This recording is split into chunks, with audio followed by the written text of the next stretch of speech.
Une équation différentielle, hein, c'est une équation, une égalité, dans laquelle l'inconnu est une fonction généralement appelée y. Alors, nous avons vu au chapitre sur les exponentielles que lorsque l'on avait une équation différentielle de ce type, eh bien, les solutions sont définies sur R par y de x égale k fois exponentielle de ax, avec k, qui est un nombre réel, et vous voyez bien qu'il y a une infinité de solutions. Équation différentielle maintenant avec second membre. Et bien ici, on trouve la même chose. Hein, les solutions sont définies sur R par y de x égale k fois exponentielle de x.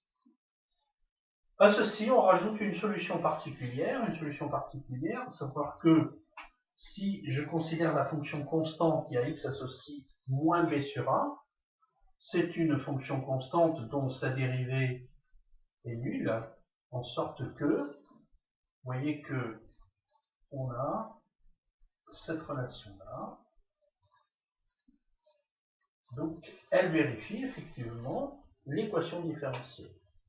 En faisant une soustraction ici, eh bien vous voyez que y moins b sur a, donc plus b sur a, la dérivée de y plus b sur a, eh bien c'est simplement égal à a fois y plus b sur a.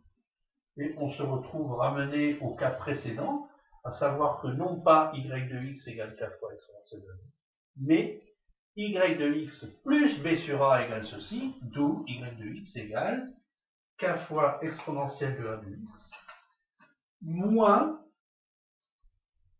b sur a. Toujours pareil, k appartient à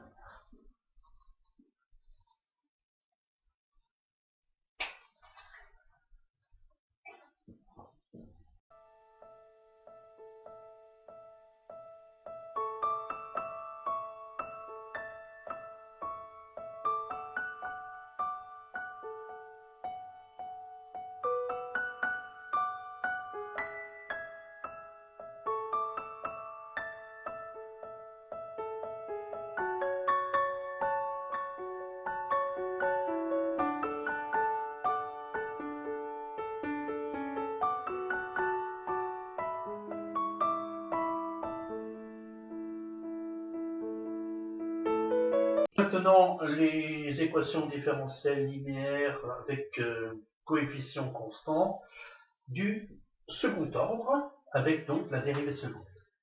Un calcul préliminaire s'impose, on étudie le polynôme caractéristique de l'équation, c'est-à-dire qu'il a les mêmes coefficients que ceux de l'équation, petit a, petit b et petit c. Étude habituelle, hein, donc qui nous amène à déterminer les racines de ce polynôme, suivant le signe de delta. Si delta est strictement positif, eh bien on aura deux racines, lambda 1, lambda 2, toutes les deux qui appartiennent à R. Si delta égale à 0, eh bien une seule racine, lambda, qui appartient à R aussi. Et si delta est négatif, eh bien à ce moment-là, on aura deux racines. La première, donc, eh bien,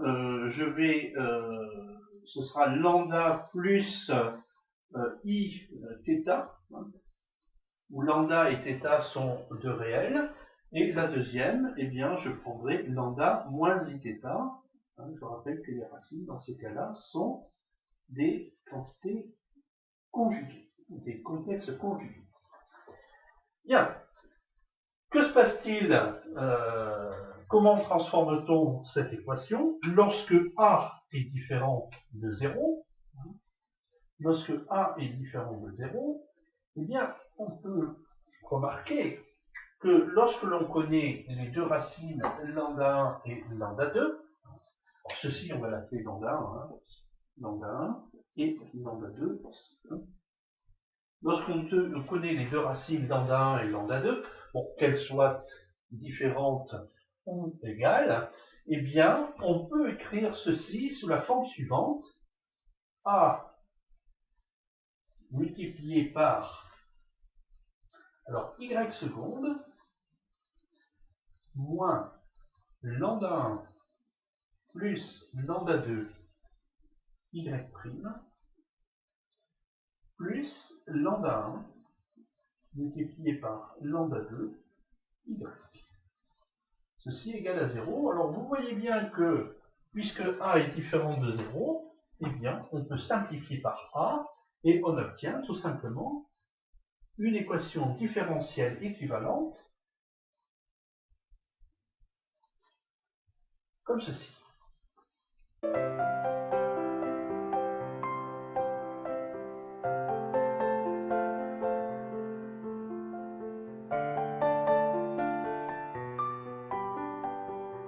Alors que va-t-on faire? Eh bien, tout simplement, je vais poser un changement de fonction u égale y' moins lambda 1 y. Et je vous laisse vérifier qu'à ce moment-là, eh bien, cette fonction u va vérifier l'équation différentielle u' égale à lambda 2 y. Ce qui veut dire quoi? Eh bien, prime égale lambda 2 u, pardon, lambda 2 u, équation différentielle que l'on sait résoudre, et on sait que la fonction u est définie sur R par u de x égale, eh bien, je vais appeler ça k indice 2, multiplié par l'exponentielle de lambda 2 x. Voilà pour la fonction u. De la même façon, je peux définir la fonction v égale y' moins lambda 2 y, qui va vérifier v' égale lambda 1 v, et que par conséquent, la fonction v sera définie sur R par v de x égale k1 multiplié par exponentielle de lambda 1 x. Par ailleurs, vous voyez que, écrit comme ceci, si je fais la différence de ces deux équations, qu'est-ce que je peux obtenir? Je vais obtenir que v moins u sera égal à lambda 1 moins lambda 2 y. Autrement dit, pour tout x de l'ensemble de définition de y, je vais obtenir que lambda 1 moins lambda 2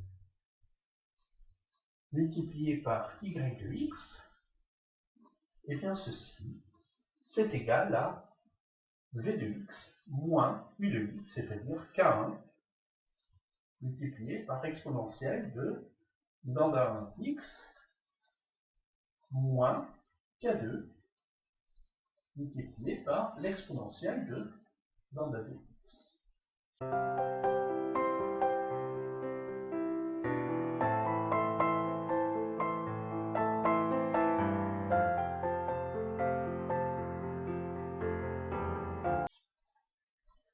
Alors, cette formule est intéressante ici parce que vous voyez que grâce à ça, je peux définir y de x, à la condition, bien entendu, que lambda 1 soit différent de lambda 2. Donc, avec ceci, je traite le cas delta supérieur à 0 et delta inférieur à 0. Lorsque delta est strictement supérieur à 0,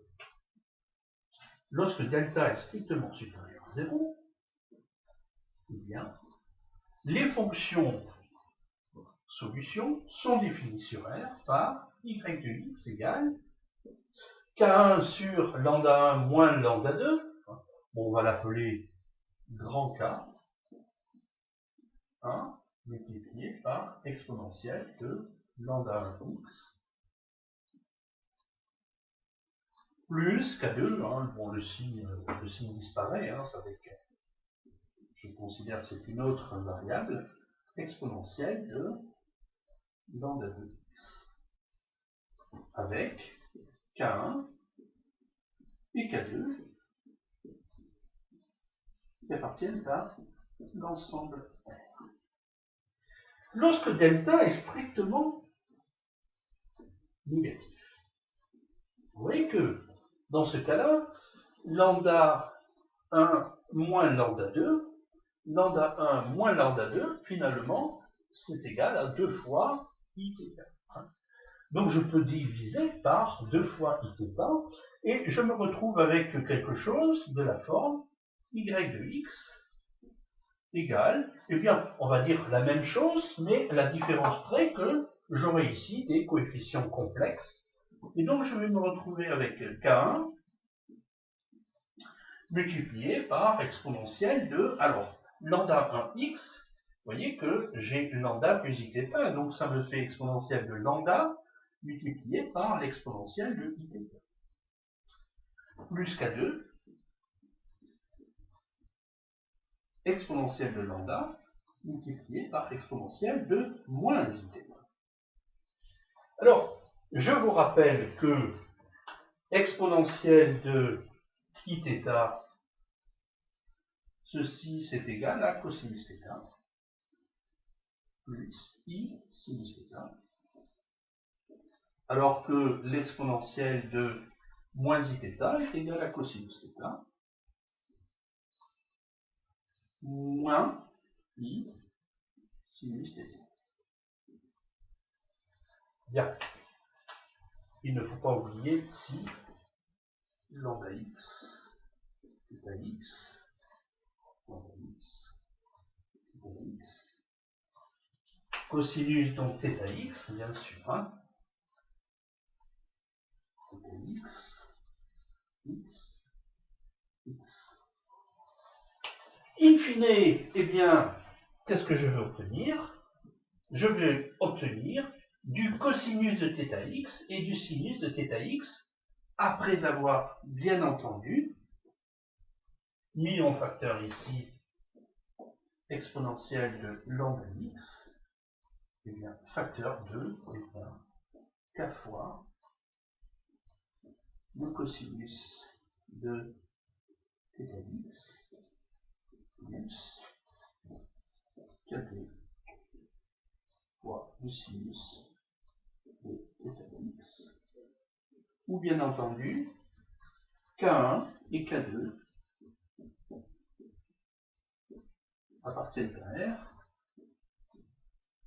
Si j'avais des termes imaginaires, je les enlèverais, puisque tout ce qui m'intéresse là, c'est des fonctions à valeur.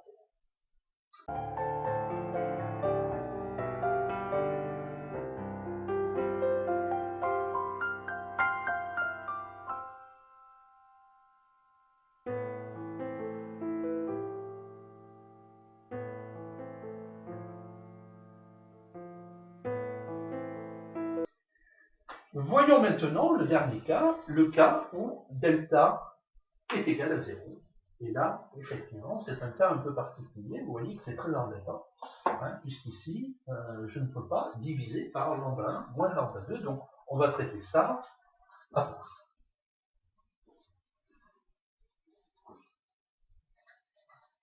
Dans le cas où delta égale à 0, je n'ai qu'une racine, lambda. Eh bien, cette équation peut s'écrire de manière équivalente de la façon suivante. Moins 2 lambda y prime plus lambda 2 y égale à 0. Comme tout à l'heure, eh bien, je vais poser u égale à y moins y prime moins lambda y, et je peux obtenir ainsi que u prime est égal à lambda u, en sorte que, eh bien, tout simplement, u est défini sur R par u de x égale k fois exponentielle de lambda x avec k qui appartient à R. Alors, à partir de là, vous voyez que je peux écrire maintenant que finalement y prime pour tout x, y prime de x est égal à lambda y de x plus k fois exponentielle de lambda x. Alors, c'est une équation que l'on a vue tout à l'heure, hein, une équation du premier ordre ici, mais vous voyez qu'ici vous avez un second membre qui me gêne un petit peu. Hein. Eh bien, pour éliminer ça, c'est pas très compliqué, il suffit de connaître une solution particulière. Bon. Cette solution particulière, ici, elle est facile à trouver. Hein. Je constate tout simplement que si je prends la dérivée de k fois x fois exponentielle de lambda x, la dérivée de ceci, bien la dérivée de ceci, regardez, c'est égal à lambda multiplié par k fois x exponentielle de lambda x, qui s'obtient lorsque je termine ceci, et plus k fois exponentielle de lambda x. Vous voyez que ceci est une solution particulière. Il suffit alors que je fasse la soustraction et j'obtiens que y de x moins k fois x exponentielle de lambda x, la dérivée de ceci, c'est tout simplement égal à lambda fois y de x moins k fois x exponentielle de lambda x. Si j'appelle ceci z de x, c'est donc z' de x égale à lambda fois z de x, en sorte que la fonction z est définie sur R par z de x égale grand K fois exponentielle de lambda x. Eh bien, finalement, vous voyez que si z de x est égal à 4 fois exponentielle, donc je vais en déduire que y de x égale à 4 fois exponentielle de lambda x plus petit k fois x fois exponentielle de lambda x. Et en mettant exponentielle de lambda x, vous voyez que exponentielle de lambda x en facteur, j'obtiens ici quelque chose de la forme grand K plus petit kx. Autrement dit, les solutions sont de la forme une fonction affine multipliée par une fonction exponentielle lorsque delta égale à 0.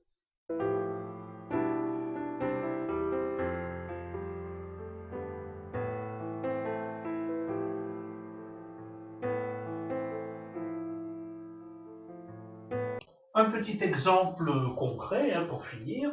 Je considère un point ici de masse petit a qui se déplace dans une sorte d'entonnoir, hein, qui est balayé par un courant contraire, ici, vous voyez, un courant contraire qui s'oppose à son mouvement, et ce courant contraire est d'autant plus important, hein, que le point, hein, se rapproche du bout. Hein. Donc, voilà le courant contraire avec un coefficient que je vais appeler C. Vous voyez que cette force, hein, la force qui traîne le point vers l'arrière, est égale à C multiplié par la position Y, hein, Y de t, hein, ici, donc la variable c'est le temps. Par ailleurs, ce courant, c'est un liquide, donc il y a un certain coefficient de viscosité, donc ce qui induit une force, là c'est pareil, une force vers l'arrière, avec un coefficient de viscosité de petit b, ce coefficient de viscosité multiplié à la vitesse, hein, me donne la force. Hein. Donc, deux forces s'opposent à ce mouvement, hein, b multiplié par la vitesse, hein, je rappelle que la vitesse c'est la dérivée, hein, y' de t. Hein, donc, deux forces contraires, b, y' de t, et c multiplié par y de t. J'applique maintenant la deuxième loi de Newton. Je vous rappelle que la dérivée de la quantité de mouvement, donc la dérivée de AY prime, quantité de mouvement, c'est la masse multipliée par la vitesse. Donc la dérivée de la quantité de mouvement, ici bien entendu la masse ne change pas, donc ceci c'est égal à AY seconde, AY seconde de t. Et bien ceci c'est égal à quoi? Eh bien c'est égal au bilan des forces, la somme des forces qui s'exercent sur l'objet. Et bien ici, vous voyez que vous avez moins B Y' de t moins C Y de t. Et si je mets tout sur le du même côté, vous voyez que AY seconde de t plus BY' de t plus CY égale à 0. Donc vous avez ici un exemple concret d'un phénomène physique qui peut être traité à l'aide d'une équation différentielle du deuxième ordre, linéaire, à coefficient constant, sans second ordre.